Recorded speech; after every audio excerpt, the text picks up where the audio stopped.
या देवी सर्वभूतेषु ब्रह्मचारी रूपेण संस्थिता नमस्तस्यै नमस्तस्यै नमस्तस्यै नमो नमः।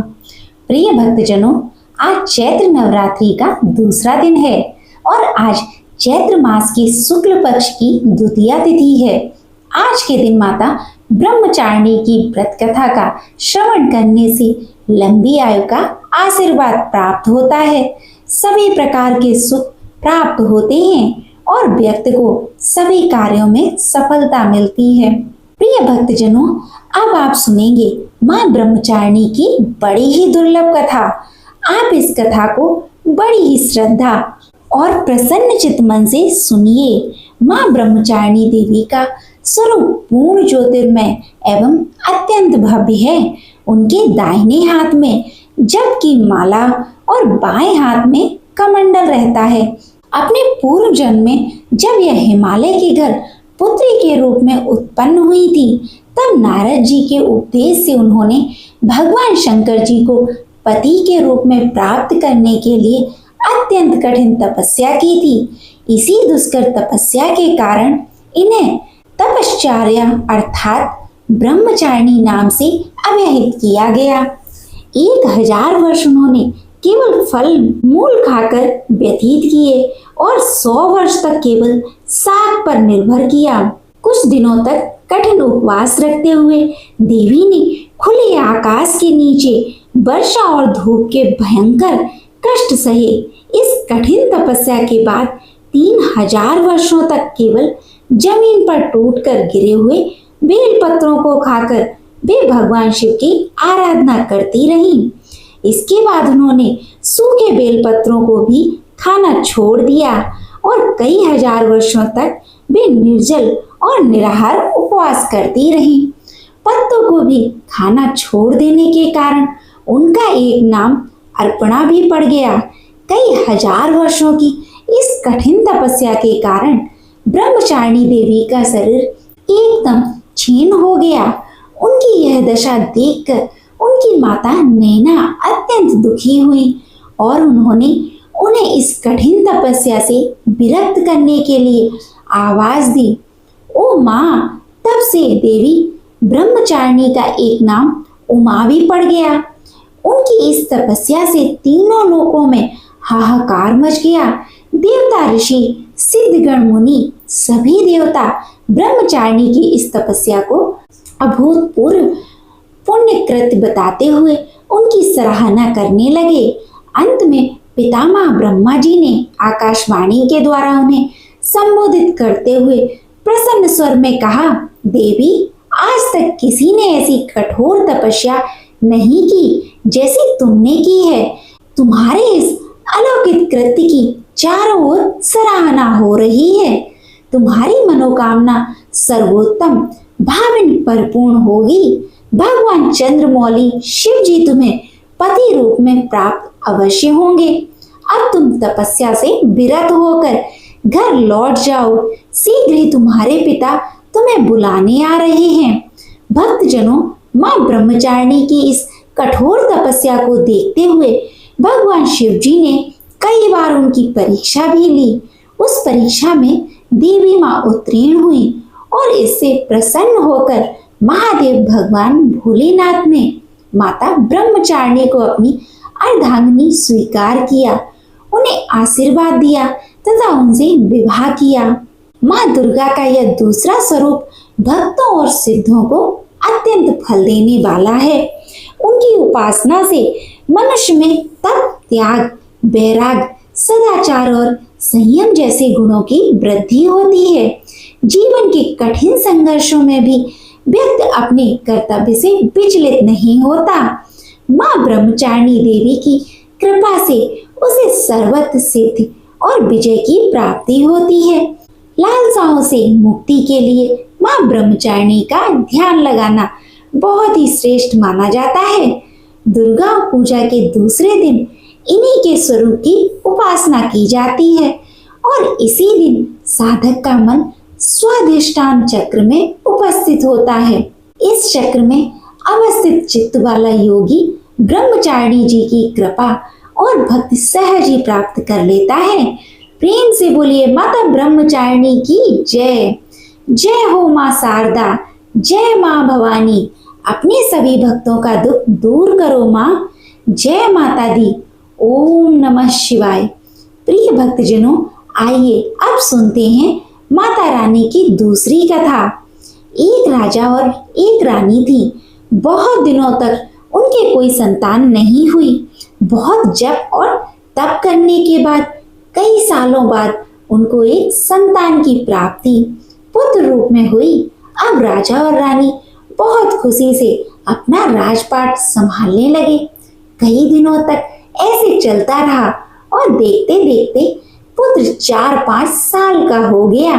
एक दिन की बात है, रानी दोपहर में बच्चों के साथ सो रही थी और बच्चे की नींद खुल जाती है। वह उठकर बाहर की ओर जाने लगा, क्योंकि उसको बाहर जाने नहीं दिया जाता था। तो वह माँ को सोता हुआ देखकर उसके मन में बाहर जाकर अपने उम्र के बच्चों के साथ खेलने की इच्छा हुई और वह छिपकर बाहर चला गया। वह खेलते खेलते बहुत दूर चला गया और वह किसी दूसरे गांव में जा पहुंचा।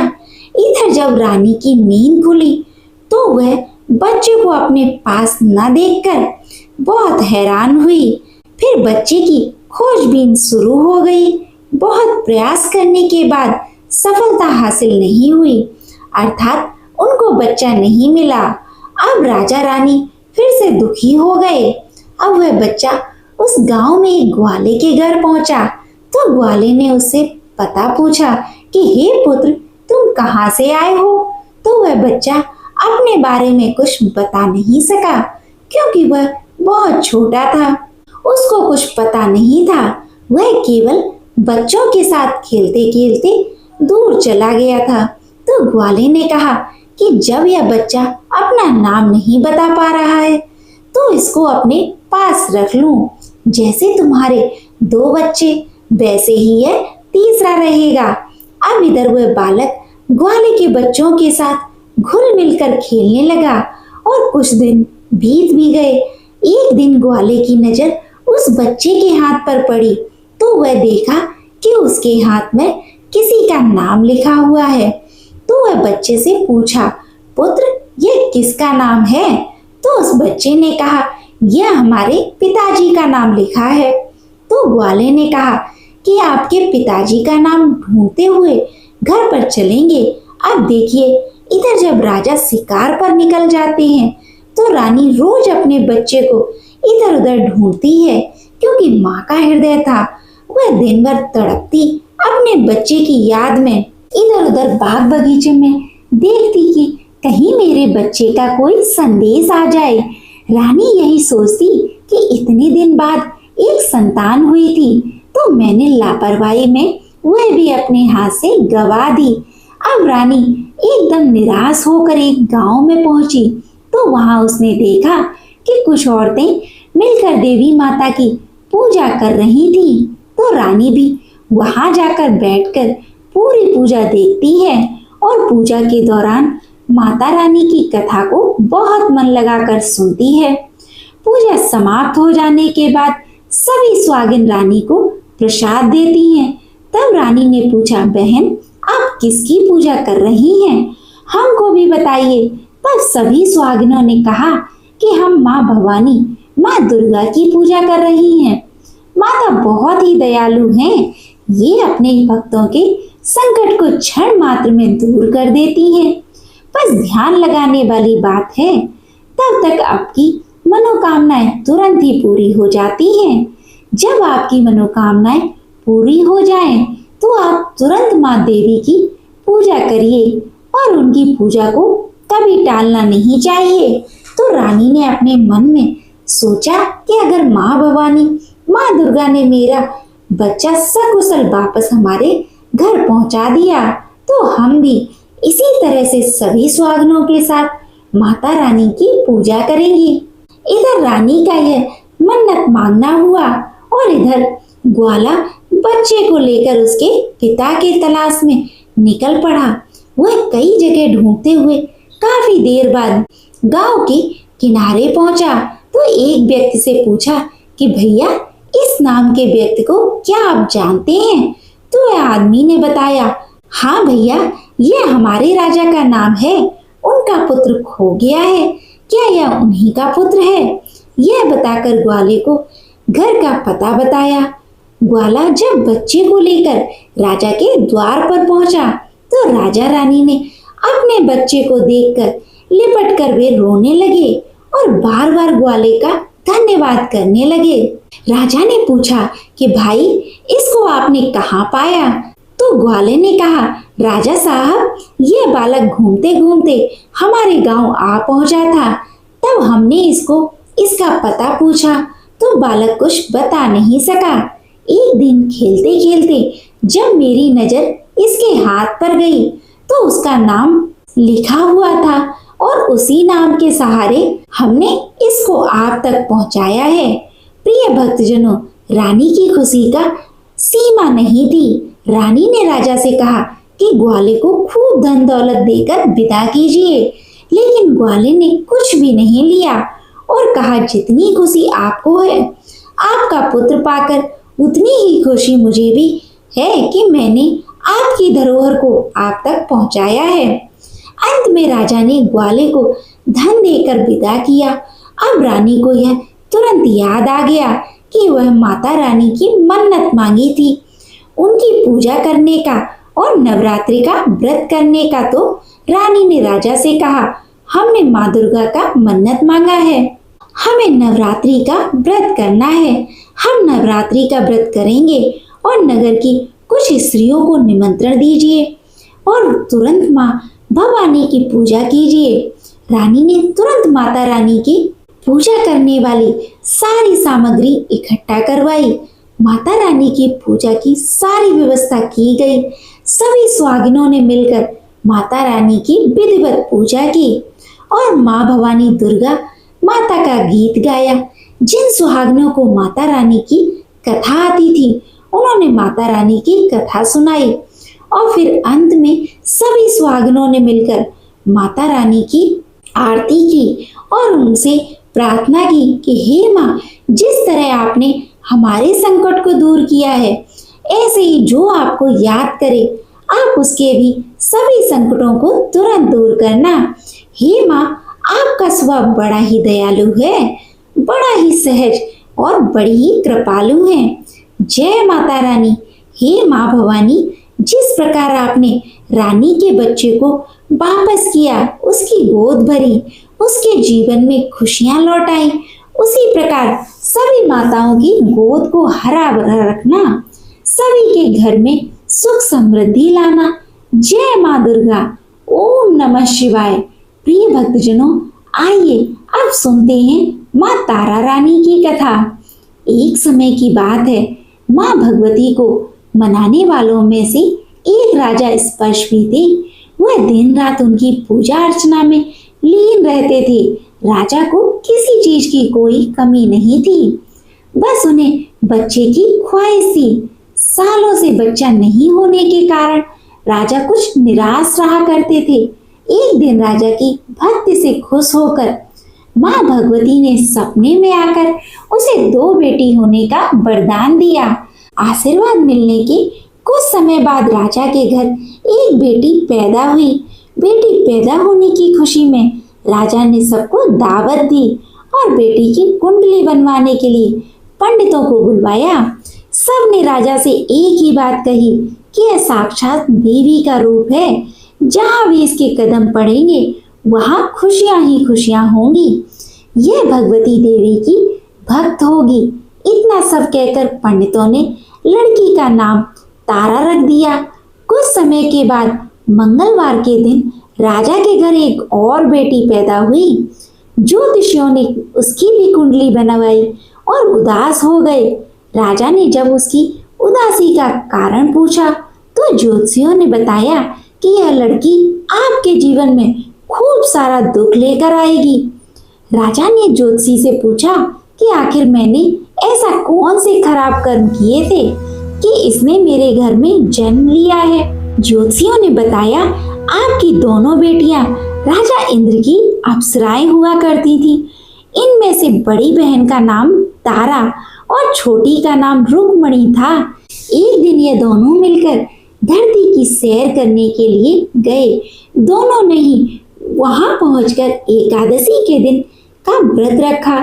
तारा ने अपनी छोटी बहन से कहा कि आज एकादशी का व्रत है, इसलिए बाजार जाकर कुछ ताजे फल ले आओ, लेकिन वहां कुछ मत खाना।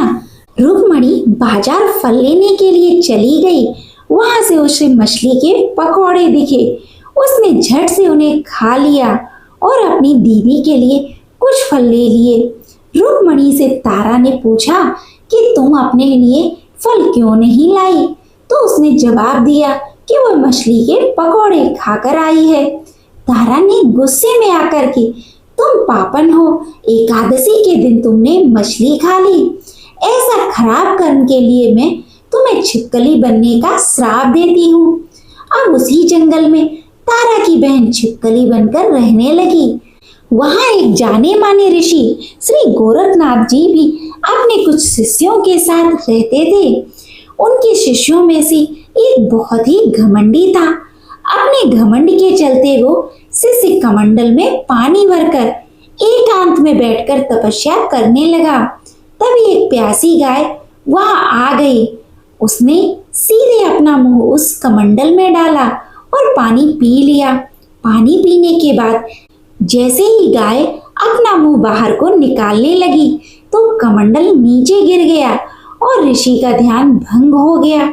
ऋषि ने देखा कि गाय पानी पी गई है। अब गुस्से में ऋषि ने गाय को एक चिमटी से बुरी तरह घायल कर दिया।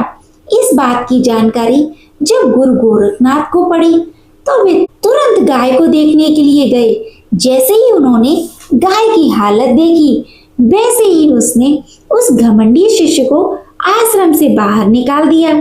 कुछ दिनों के बाद गौ माता पर किए गए उस अत्याचार से होने वाले पाप को कम करने के लिए उन्होंने एक यज्ञ करवाया। इस यज्ञ के बारे में गाय को चिमटे से मारने वाले घमंडी शिष्य को भी पता चला। वह सीधे पक्षी का रूप धारण करके यज्ञ स्थल पर चला गया और भोजन में अपनी चोंच में भरा हुआ सांप डाल दिया। किसी को इस बात की खबर नहीं हुई। यह सब होते हुए तारा से श्राप मिलने वाली छिपकली रुक्मणी देख रही थी। उसके मन में हुआ कि इसे खाकर सारे लोग मर जाएंगे। सबकी जान बचाने के लिए छिपकली बनी रुक्मणी सभी लोगों के सामने भोजन पर गिर गई। लोगों ने छिपकली को खूब कोसा और बर्तन को खाली करने लगे। उसी वक्त भंडारा करने वालों को खाने में मरा हुआ सांप भी दिखाई दिया। तब कहीं जाकर सबको समझ आया कि छिपकली सबकी जान बचाने के लिए जानबूझकर भोजन में गिरी थी। एक छिपकली होने के बावजूद भी इतने अच्छे विचार होने की वजह से यज्ञ में मौजूद सारे महत्वपूर्ण लोगों ने कहा कि हमें इस छिपकली की मुक्ति के लिए प्रार्थना करनी चाहिए। पंडित ने आगे बताया कि सबकी प्रार्थना से ही वो छिपकली तीसरे जन्म में आप जैसे प्रतापी राजा के घर बेटी के रूप में पैदा हुई है। वही तारा ने दूसरा जन्म तारामती के रूप में लिया और अयोध्या के राजा हरिश्चंद्र से शादी की। इतनी सब बातें कहने के बाद पंडितों ने राजा स्पर्श को रुक्मणी को मारने की सलाह दी। इस बात पर राजा बोले, मैं किसी बेटी को कैसे मार सकता हूँ, ऐसा करना पाप होगा। फिर ज्योतिषियों ने कहा कि एक संदूक में सोना चांदी लगवाकर उसके अंदर लड़की को रख देना और संदूक को पानी में बहा देना। उसमें लगा हुआ सोना चांदी देखकर लोग नदी से संदूक जरूर निकालेंगे और लड़की की जान बच जाएगी। राजा ने ज्योतिषियों के बताए अनुसार वैसा ही किया। नदी में सोना चांदी जड़ा हुआ संदूक देखकर काशी के पास ही एक भील ने उसे बाहर निकाल लिया। उसके कोई बच्चे नहीं थे, इसलिए उसने संदूक के अंदर की लड़की को पालने का फैसला लिया। उस भील और उसकी पत्नी ने खूब प्यार से उसे पाला। रुक्को उसका नाम रख दिया। बड़ी होते ही दोनों ने रुक्को की शादी करवा दी। रुक्को की सासू माँ तारामती और राजा हरिश्चंद्र के महल में साफ सफाई करने का काम किया करती थी। कुछ दिनों के बाद रुक्को की सासू माँ बीमार हो गई। उनकी जगह रुक्को वहां काम करने लगी। तारामती ने उसे देखा और पुराने जन्म के पुण्य के कारण पहचान लिया और उसे कहा कि तुम मेरे साथ बैठ जाओ। तो रुक्को ने कहा कि मैं तो भील हूँ, इसलिए उसके पास नहीं बैठ सकती। तब तारामती ने उसे बताया कि तुम पूर्व जन्म में मेरी ही बहन थी। तुमने एकादशी के व्रत के दिन मछली खा ली थी। मैंने तुम्हें दंड देते हुए छिपकली बना दिया। अब तुम्हें दोबारा मनुष्य जन्म मिला है, तो इस जन्म में माँ वैष्णो देवी की पूजा करने के पुण्य कर्म करो। माँ की पूजा से तुम्हारी सभी इच्छाएं भी पूरी होंगी। तारामती की इस बात को सुनने के बाद रुक्को माँ वैष्णो देवी से एक बेटे के लिए प्रार्थना करती है और कहती है कि अगर उनकी मनोकामनाएं पूरी हुई तो वह अपने घर में माँ वैष्णो देवी का पूजन और जागरण कराएगी। माँ वैष्णो देवी उसकी प्रार्थना सुन लेती हैं और उसे एक बेटी होती है। पुत्र प्राप्ति के बाद रुक्को उसकी देखभाल और लाड़ दुलार में माँ वैष्णो देवी की पूजा करना भूल जाती है। ऐसा होते होते 5 साल बीत गए और फिर एक दिन उस बच्चे को चेचक यानी माता निकल आती है। बच्चे की ऐसी स्थिति देखकर परेशान रुक्को को अपने पिछले जन्म की बहन तारामती के घर जाकर उन्हें इस समस्या के बारे में बताती है। तब तारामती ने पूछा कि तुमने वैष्णो देवी की पूजा अर्चना में कोई गलती तो नहीं की। फिर रुक्को को याद आता है कि उसने माँ वैष्णो देवी के जागरण करने का प्रण लिया था। यह बात याद आते ही रुक्को को काफी पछतावा हुआ और मन में उसने माँ से कहा कि बच्चे के ठीक होते ही वह अपने घर में जागरण करेगी। अगले ही दिन उसका बेटा पूरी तरह स्वस्थ हो जाता है। तभी रुक्को ने माता रानी के मंदिर में जाकर पुजारियों को कहा कि मंगलवार के दिन घर में जागरण करवा दीजिए। तब रुक्को की बात सुनकर पंडित कहते हैं कि तुम यही 5 रुपए दे दो, तुम्हारे लिए हम मंदिर में ही जागरण करा देते हैं। तब रुक्को कहती है, मुझे पता है कि मैं चमारिन हूँ, लेकिन आप मेरे घर आकर ही जागरण करवा दीजिए। माँ किसी तरह का भेदभाव नहीं करती है, तो आपको भी नहीं करना चाहिए। इस पर पंडितों ने विचार विमर्श करके कहा कि अगर रानी आपके जागरण में आती हैं, हम तुम्हारे घर आकर जागरण करने के लिए तैयार हैं। पंडितों की बात सुनकर रुक्को अपनी बहन रानी तारामती के पास जाती हैं और तारामती को सारी बात बता देती हैं। रुक्को की बातें सुनकर तारामती जागरण में जाने के लिए तैयार हो जाती है। इस बात को बताने के लिए रुक्को जब पंडित जी के पास जाती है, तब उसके बीच की बातों को सेन नामक नाई सुन लेता है। फिर वह राजा हरिश्चंद्र को जाकर सारी बातें बता देता है। राजा के मन में हुआ कि रानी को नीची जाति वालों के घर जागरण में नहीं जाना चाहिए। इसी वजह से वह अपनी उंगली काट लेते हैं, जिससे उन्हें नींद नहीं आती और रानी जागरण में न जा सके। जब जागरण का समय होता है, तब भी राजा को जागते हुए देखकर रानी मन ही मन माँ वैष्णो देवी से प्रार्थना करती है कि महाराज को नींद आ जाए ताकि मैं जागरण में जा सकूं। रानी की प्रार्थना के कुछ ही देर बाद राजा को नींद आ जाती है। फिर रानी तारामती रोशनदान में रस्सी बांधकर महल से नीचे जाकर रुक्को के घर चली जाती हैं। इसी जल्दबाजी में रास्ते में ही रानी का रेशमी रुमाल और एक पांव का कंगन गिर जाता है। इधर कुछ वक्त बाद राजा हरिश्चंद्र की नींद टूट जाती है। नींद खुलने के पर रानी को अपने पास न देखकर राजा उसकी तलाश में निकल जाते हैं। रानी को ढूंढते ढूंढते उन्हें रानी का रुमाल और कंगन मिलता है। रानी की चीजों को अपने साथ लेकर राजा जागरण स्थल पहुंचते हैं और एक जगह चुपचाप बैठकर जागरण सुनते हैं। माँ वैष्णो देवी के जयकारे के साथ साथ जागरण खत्म होता है और सभी को प्रसाद दिया जाता है, तब रानी अपने हिस्से के प्रसाद को झोली में डाल देती है। रानी के ऐसा करने पर लोग उनसे पूछते हैं कि वह प्रसाद क्यों नहीं खा रही। अगर आप प्रसाद का सेवन नहीं करती हैं, तो जागरण में आए लोग भी प्रसाद नहीं खाएंगे। तब रानी बोलती है कि वह प्रसाद राजा के लिए था, अब आप मुझे प्रसाद दीजिए। फिर अपने लिए प्रसाद लेकर प्रसाद खाया। उसके बाद रानी महल के लिए निकल जाती है। तभी रास्ते में ही राजा उन्हें रोक कर पूछते हैं कि तुमने नीच जात के घर प्रसाद खाकर खुद को अपवित्र कर लिया है। तुमने मेरे लिए भी प्रसाद रखा है, अब तुम इससे मुझे भी अपवित्र करना चाहती हो। अब मैं तुम्हें अपने महल नहीं लेकर जा सकता। यह बोलते हुए जब राजा रानी की झोली को देखता है, तब उन्हें प्रसाद की जगह गुलाब, चंपा जैसे अनेक फूल और कच्चे चावल और सुपारी वाला हो जाते हैं। फिर राजा चुपचाप रानी को अपने साथ लेकर महल पहुंचते हैं।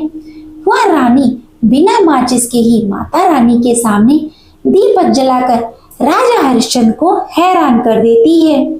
और फिर रानी बोलती है कि माता के दर्शन के लिए बहुत बड़ा त्याग करना पड़ा है, इसके लिए आपको अपने बेटे रोहितांश की बलि देनी होगी, तभी माँ दुर्गा आपको साक्षात दर्शन देंगी।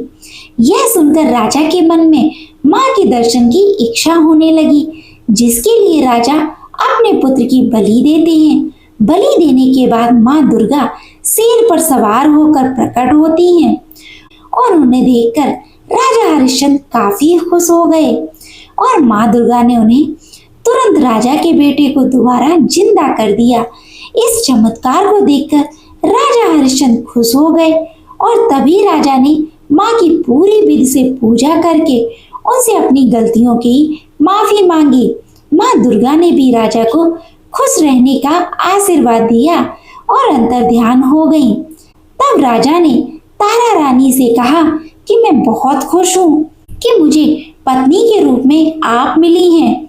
फिर राजा हरिश्चंद्र, तारा रानी और रुक्मणी तीनों अपनी मनुष्य जात से छुटकारा पाकर देवलोक में चले जाते हैं। प्रेम से बोलिए माता रानी की जय। जय अम्बे माँ। ओम नमः शिवाय। भक्तजनों, अब आप सुनिए माँ दुर्गा की आरती। ओम जय अम्बे गौरी मैया, जय श्यामा गौरी, तुमको निशिदिन ध्यावत, तुमको निशिदिन ध्यावत, हरि ब्रह्मा शिवरी। ओम जय अम्बे गौरी, मांग सिंदूर विराजत, टीको मृग मद को माता, टीको मृग मद को, उज्ज्वल से दो नैना, उज्ज्वल से दो नैना, चंद्र बदननी को। ओम जय अम्बे गौरी माँ अम्बे गौरी, कनक समान कलेवर, रक्तांबर राजे मैया, रक्तांबर राजे, रक्त पुष्प गल माला, कंठन पर साज। ओम जय अम्बे गौरी मैया, जय श्यामा गौरी, के हरि वाहन राजत, खड़ग खपर धारी मैया, खड़ग खपर धारी, सुर नर मुनि सेन सेवत, तिनके दुखिहारी। ओम जय अम्बे गौरी मैया, जय श्यामा गौरी, कानन कुंडल शोभित, नासाग्रे मोती मैया, नासाग्रे मोती, कोटिक चंद्र दिवाकर, राजत समज्योति। ओम जय अम्बे गौरी स्वामी, जय अम्बे गौरी, शुंभ निशुंभ विदारे, महिषासुर घाती मैया, महिषासुर घाती, धूम्र विलोचन नैना, निशिदिन मदमाती। ओम जय अम्बे गौरी मैया, जय श्यामा गौरी, चंड मुंड संहारे, शोणित बीज हरे मैया, शोणित बीज हरे, मधु कैटभ दो मारे, सुरभयहीन करे। ओम जय अम्बे गौरी मैया, जय श्यामा गौरी, ब्रह्माणी रुद्राणी तुम कमला रानी। स्वामी मैया तुम कमला रानी, आगम निगम बखानी तुम शिव पट रानी। ओम जय अम्बे गौरी मैया जय श्यामा गौरी। 64 योनि मंगल गावत नृत्य करत भैरव। स्वामी नृत्य करत भैरव, बाजत ताल मृदंगा और आजत डमरू। ओम जय अम्बे गौरी मैया जय श्यामा गौरी। तुम ही जग की माता, तुम ही हो भरता मैया, तुम ही हो भरता। भक्तन की दुख हरता, सुख संपत्ति करता। जय अम्बे गौरी मैया जय श्यामा गौरी। भुजाचार्य अति शोभित वर मुद्राधारी मैया वर मुद्राधारी। मन वांछित फल पावत सेवत नर नारी। जय अम्बे गौरी मैया जय श्यामा गौरी। कंचन थाल विराजती अगर कपूर बाती मैया अगर कपूर बाती। कहत शिवानंद स्वामी कहत हरि हरि स्वामी, सुख संपत्ति पावे। ओम जय अम्बे गौरी। तुमको निश दिन ध्यावती हरि ब्रह्मा शिवरी मैया हरि ब्रह्मा शिव जी। कोटिक चंद्र दिवा। जय अम्बे गौरी मैया जय श्यामा गौरी। प्रिय भक्तजनों, उम्मीद करती हूँ कि आपको आज की वीडियो पसंद आई होगी। अगर पसंद आई तो वीडियो को लाइक करिएगा, शेयर करिएगा और कमेंट में माता चंद्रघंटा की और कमेंट में माँ ब्रह्मचारिणी की जय अवश्य लिखिएगा। जय माता दी।